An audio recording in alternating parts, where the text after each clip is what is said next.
రవీంద్ర భారతి ప్రాంగణంలో గాన గంధర్వుడు ఎస్పీ బాలసుబ్రహ్మణ్యం విగ్రహావిష్కరణ ఘనంగా జరిగింది.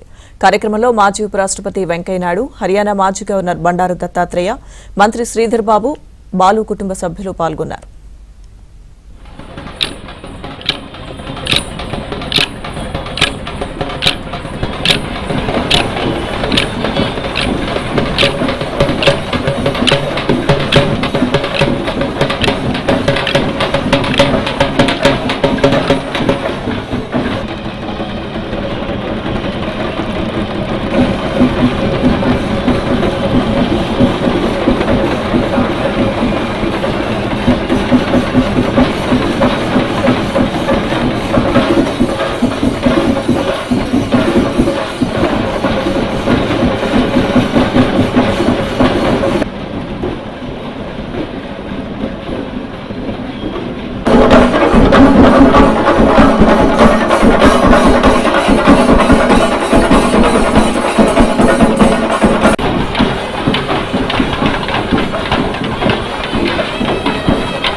సంగీత సరస్వతి పుత్రుడైన శ్రీ బాలసుబ్రహ్మణ్యం గారిని మనం ఇవాళ వారి విగ్రహ ప్రతిష్ఠ చేయడం ఏంటంటే నవతరానికి, యువతరానికి, రేపటి తరానికి ఈ మహానుభావుడు ఇలా ఉండేవాడని చెప్పని గుర్తుగిరి కోసం మాత్రమే మనం వారికి అక్కడ విగ్రహ ప్రతిష్ఠ చేశాం. దేవుడు ఇంద్రుడు చాలా స్వార్థపరుడు.